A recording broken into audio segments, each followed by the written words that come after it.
Are Confucius Institutes just seen as a proper propaganda arm of China?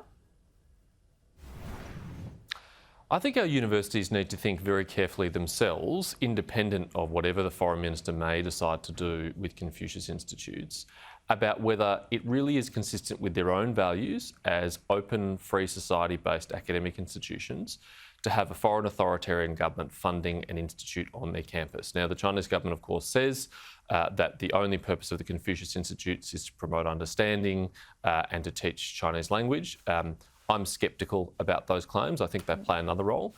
And I know in speaking to dissident students from mainland China or Hong Kong or Taiwan, that they say that they feel unsafe being on a campus that has a Confucius Institute there. And I think that's not an unreasonable feeling that they have. OK, so why do these universities sign up? Is it a lucrative investment for them?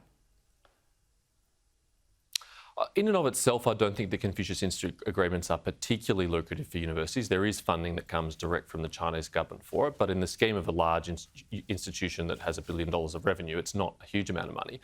I think universities have done so because they think it's about engagement with China and the Chinese government, and they think that other things will flow from it, like large numbers of Chinese international students or other research agreements. I think they think it will grease the wheels, if you like, of that relationship. And I think many universities have not managed that relationship prudently. They've exposed themselves to serious financial and other risks. Well, we've seen that risk as COVID hit and international students haven't been able to get to Australia, and universities that rely on that are bleeding. Indeed, state governments are as well. But we've got this situation now where, James, that universities have lost international students, governments have cut growth in funding, your government, I should say, and now you're telling them they need to really monetise better their research. I mean, universities are finding it very tough at the moment. Is there something the government can do to stop them needing to rely on the Chinese dollar in this way? Universities have a great tendency, Laura, to be vocal in the media and to complain about their plight. But let's remember these are very well-funded institutions. They receive about $18 billion of taxpayers' money every year to fund their domestic student enrolment and their research. And the federal government at the beginning of COVID-19 guaranteed that funding, that it wouldn't dip, even if their student enrolments dipped.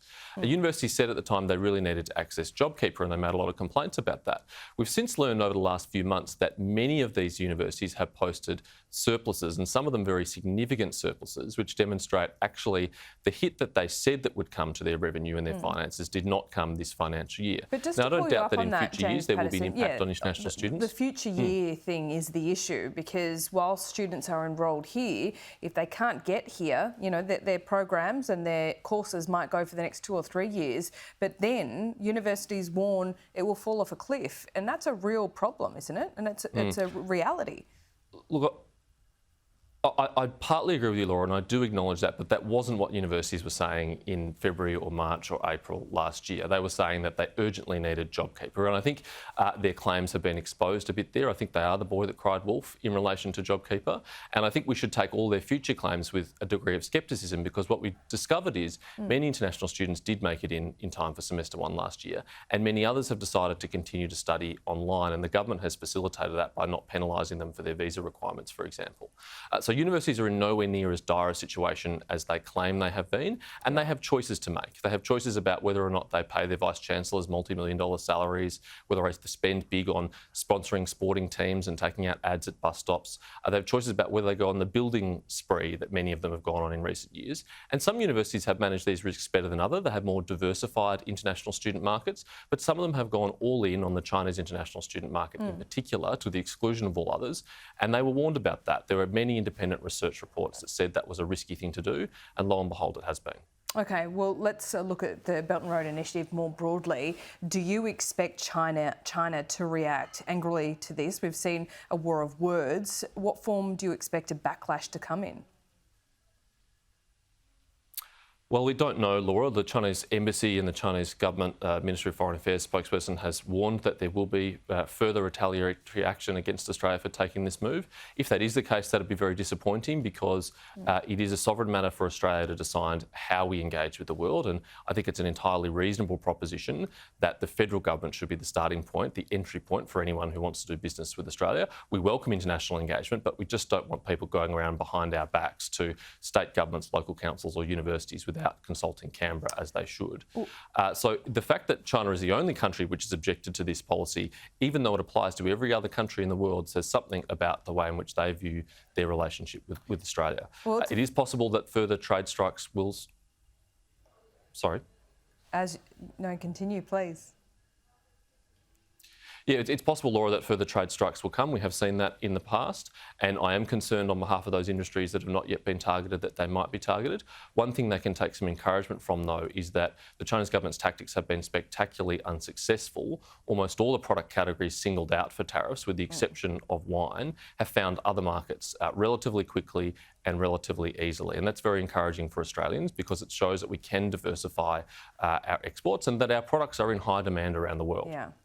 Yep, and China needs us for our iron ore, and the dollars tell us that. The numbers don't lie there. But China has accused Australia of deploying Cold War tactics. What's your response to that? There's nothing further from the truth. The Australian government has no interest in engaging in a Cold War with China or any other country. We are not the ones that have sought to politicise our trading arrangements. We haven't put any tariffs on Chinese goods or Chinese products that come here. We absolutely accept and understand that Australian businesses should be free to trade with countries that have different political systems to ours, and we haven't sought to do that. There's only one country that's sought to impose its political will using its economic power, and that's the Chinese government. So if anyone's engaging in Cold War tactics, I don't think it's us. OK, just one final question on your colleague, George Christensen. He's going to retire at the election. Are you surprised? I'm a little bit surprised because I thought George seemed to really enjoy what he does as a federal member of parliament. He's very passionate about the causes that are close to his heart. There have been many things that George and I have agreed on and beat on the trenches beside. There have been some things we disagreed on, but either way, whether we've been for each other or against each other, I really respect him as a colleague. I know he gets a rough time in the media and he's been subject to a lot of criticism, but he's very sincere about what he does. He cares very much about the people he represents, and I think he will be a loss to the federal parliament. Well, he's issued somewhat of a, well, you might take it as a threat. He's promised to speak out and saying, well, he's no longer burdened by the need to be re-elected. What do you think he'll do there? It doesn't sound much different to the George that I know of over the last decade, Laura. I don't think you could accuse him of ever being shy or quiet or retiring about his views. I'm sure he'll share them as he has in recent years. His loss could be a problem in Queensland, couldn't it? He's certainly built up a very healthy margin in his seat of Dawson. I think last time I checked, it's over 14%, and that's a tribute to him because it has previously been held by Labor. It was previously a marginal seat. But I think, as well as the support for George locally, I think there's support for the government's policies locally. And I think that Queenslanders in central and northern Queensland in particular really rejected the war on aspiration that the Labor Party took to the last election, really rejected the war on resources and coal that they took to the last election. Yeah. And if they take anything like that sort of policies to the next election, I think we'll comfortably win Dawson too.